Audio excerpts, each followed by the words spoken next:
There's no way a fat kid like you could be mine. Get lost, you pig. Nick shouted angrily, and I stepped in to protect Tony. If you won't acknowledge Tony as your own child, then I'll take him in. Later, after discovering that Tony had appeared on TV, my son and his wife came to the house. Tony, let's go home with us. To these two, Tony responded, Who are you people? I'm Hannah White. Ever since my husband passed away a few years ago, I've been living alone. Living alone in a big house was lonely. I didn't have any particular hobbies, so every day was boring beyond belief. But there was one thing I looked forward to. That was seeing my grandson, Tony. Meeting my adorable grandson Tony was my only source of comfort. My son Nick and his wife Wendy run a nightclub together. It seems to be doing reasonably well, as they always appear busy. They had a baby when they had been married for a few years. Apparently, they had a plan to have a daughter and make her the poster girl for their club. Before the baby's gender was even clear, they went on a shopping spree for baby girl items, eagerly anticipating the arrival of a daughter. However, when the baby was born, it turned out to be a boy. The disappointment for both of them upon learning it was a boy was significant. I thought that once they saw the baby, they would find him adorable no matter what. I was optimistic, but it didn't turn out that way. Nick and Wendy showed little interest in the newborn baby and didn't seem inclined to take care of him much. They didn't even bother to think about the baby's name. I got fed up and suggested several options, from which they eventually chose the name Tony. They never showed any interest in Tony, no matter how much time passed. They were determined to have a girl next time, but they never conceived again. Over time, Wendy started to harbor what seemed like hatred towards Tony. Our plan was ruined because Tony wasn't a girl. It's all your fault. It seemed like Wendy harbored such misplaced hatred within her. Furthermore, Nick also started to adopt a cold attitude towards Tony, influenced by Wendy. If I had intervened at that point, perhaps things wouldn't have turned out this way. Eventually, Wendy stopped cooking meals for Tony. Wendy would leave a $5 bill on the table every day before heading out to work, and she wouldn't return until nearly dawn. Tony would spend the long evenings and nights alone. It must have been incredibly lonely for a young child to wait for their parents to come home all by themselves. Tony would use the money Wendy left to buy food from the convenience store every day. Tony, still very young, didn't consider nutritional balance and would often buy snacks like cake or potato chips from the convenience store. Additionally, there were times when he would eat discarded sandwiches. A child going to the convenience store alone every day inevitably stood out. The part-time worker at the convenience store felt sorry for Tony and secretly gave him some food. Thanks to this kindness, even on days when Wendy didn't leave any money, Tony never had to go without a meal. By the time Tony was in the 3rd grade, his weight had exceeded 70 kilograms. This was the result of his unhealthy diet consisting of cake, pizza, and snacks every day. Nick and Wendy were not happy about it. Since Tony gained weight, they started to hurl harsh words at him. You've gotten so fat. Cut it out already. There's no way a fat kid like you could be mine. Get out of here, you're just a nuisance. When I learned about these words being said, it felt like my heart was being torn apart. I couldn't imagine how Tony must have felt hearing such words from his own father. I worried about Tony, so I sometimes visited his house to check on him. I had a faint sense that Nick and Wendy harbored resentment towards Tony from their tone of voice. I visited them occasionally, partly to make sure that nothing terrible was happening to Tony. Unfortunately, one day, my fears turned out to be true. There's no way a fat kid like you could be mine. Get lost, you pig. As I opened the front door, I heard Nick shouting. I hurried towards the direction of the sound and saw Tony lying on the floor. Judging from him holding his cheek, Nick probably had hit him. Nick, what are you doing? I rushed to Tony's side and pulled him away from Nick to protect him. Looking at Tony, he stared at me with a vacant expression. It seemed like he had resigned himself to something, and I regretted causing such an expression on his still young face.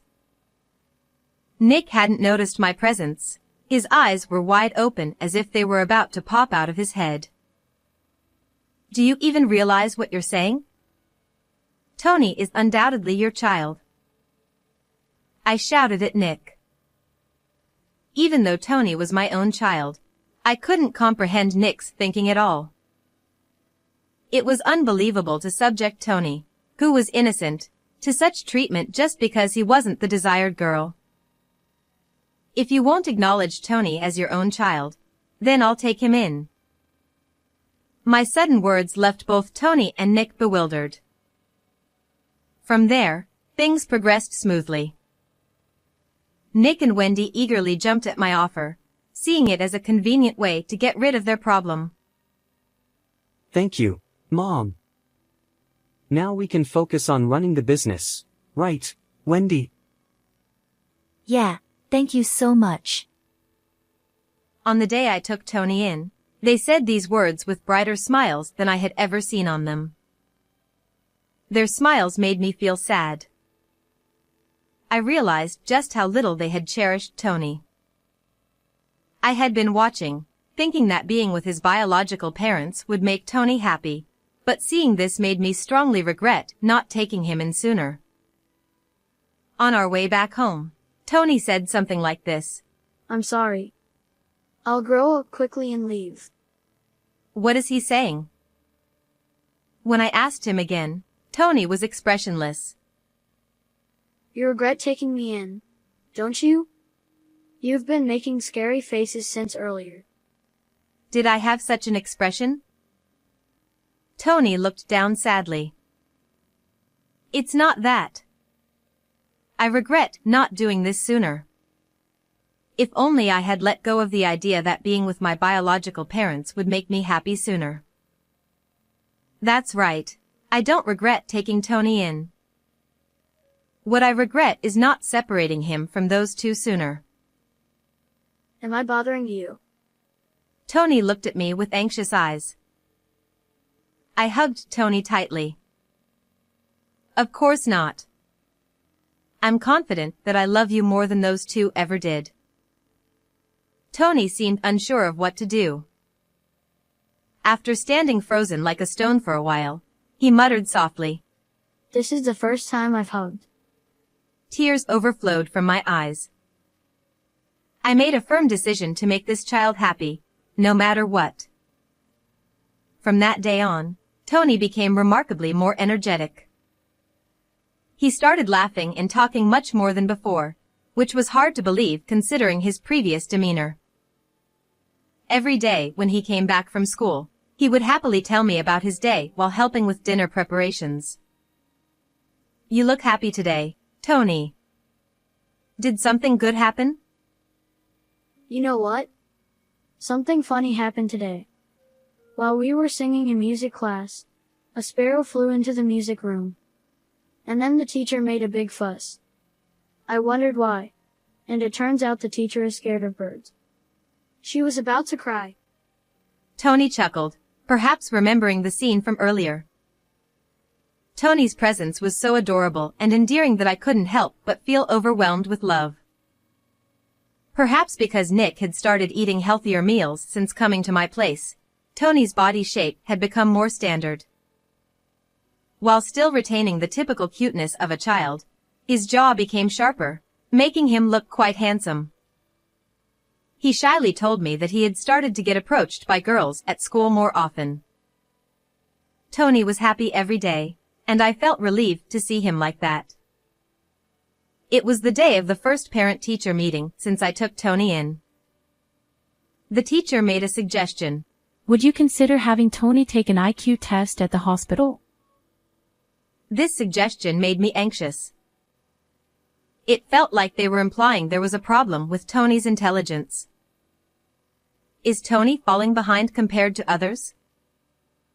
When I asked, the teacher waved her hand hastily. No, quite the opposite. From my experience, Tony is likely gifted. The term gifted was unfamiliar to me, and I felt a bit puzzled. According to the teacher, gifted refers to children who have innate high abilities compared to their peers. The teacher handed me a sheet of paper. This is a graph showing his academic performance.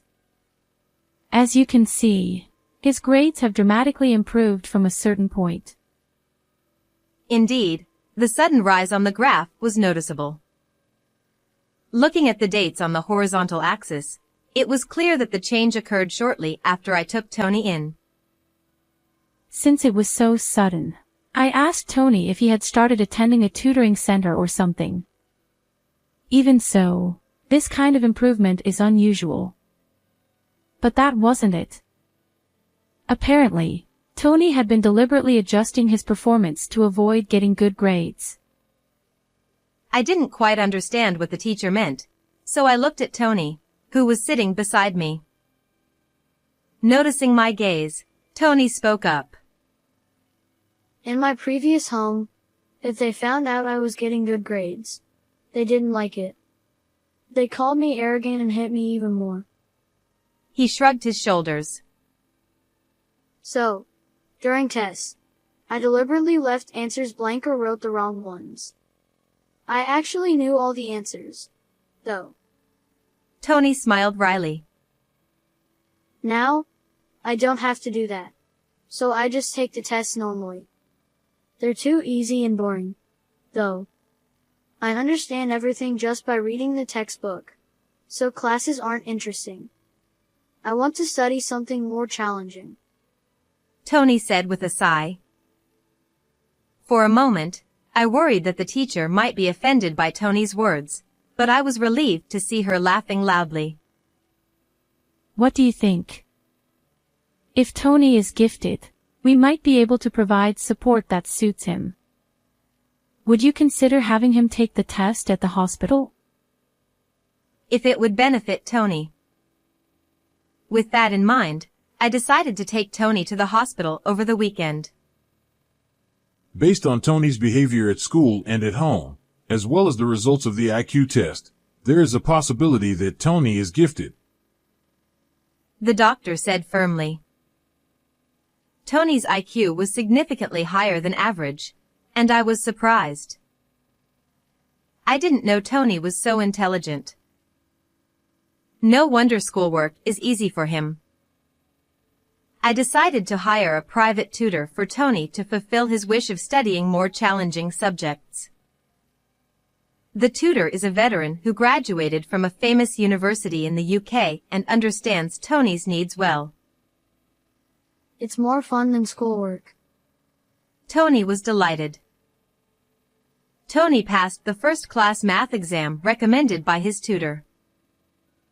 When the tutor posted about it on social media as my proud student, it quickly went viral. Tony became an overnight sensation, and newspapers and television stations started coming to interview him one after another. One day, while spending time with Tony as usual, the doorbell rang. Oh. Have the reporters come already? There was still about 30 minutes until the interview time. Assuming it was the reporters, I opened the door and was surprised. It's been a while, Mom. We've come to pick up Tony. There was Nick and Wendy. What brings you here? When I asked, Wendy smiled and said, Thank you for taking care of Tony. From now on, he'll be living with us. I was taken aback by her words. What is she saying now? Are you kidding? Tony has interviews scheduled. We're busy, so please leave. Upon hearing the word interview, Nick and Wendy's eyes sparkled. I knew it. That was Tony after all. I saw him on TV. Our son is truly amazing. The two exchanged looks, clearly excited. And then, they said something unbelievable. Once Tony comes back, our store will be secure.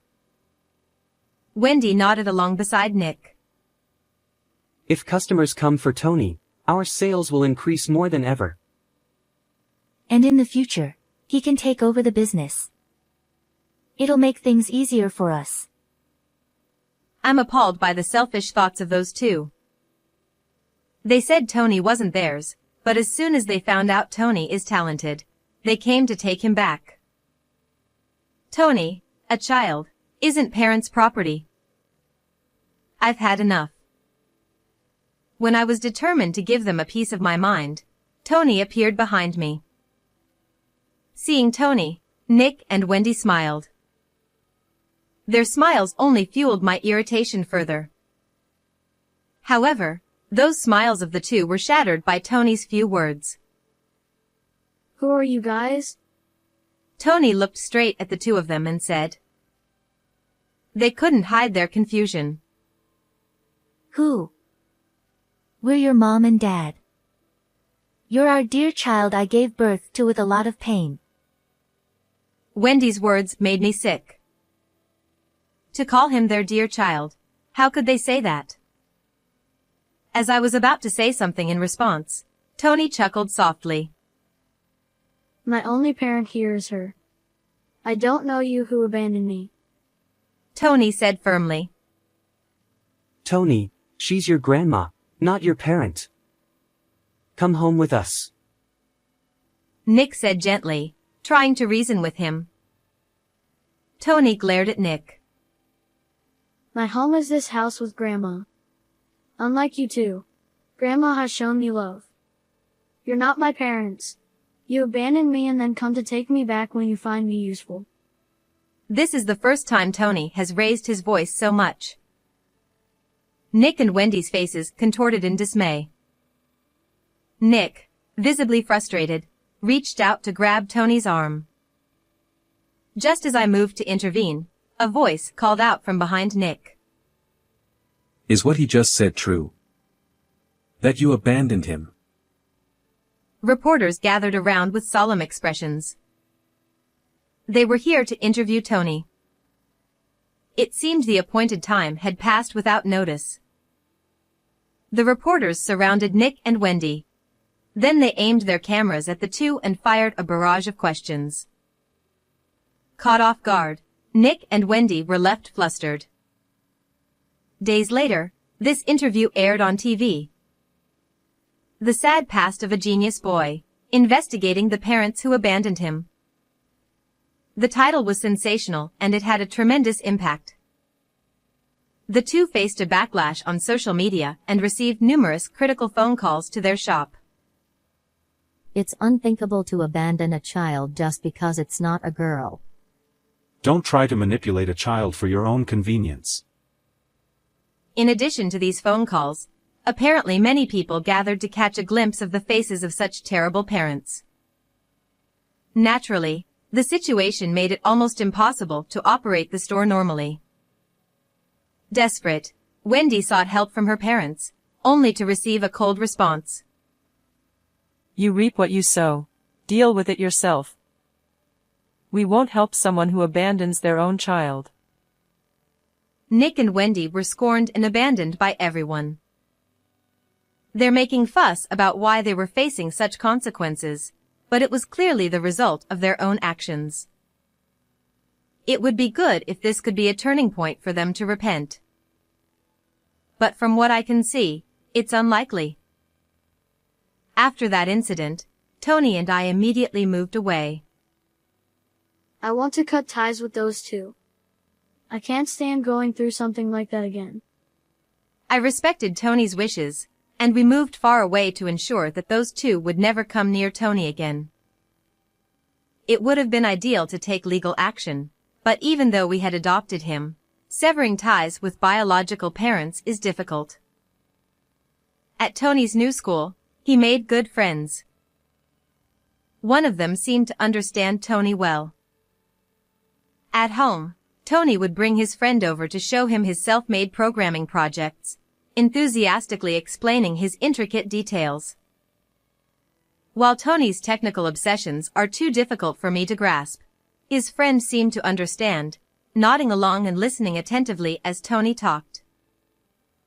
Sometimes, the two would engage in deep discussions about programming together.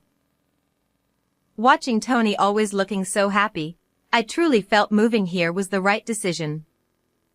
Thanks to meeting such a good friend, Tony can live each day happily and freely.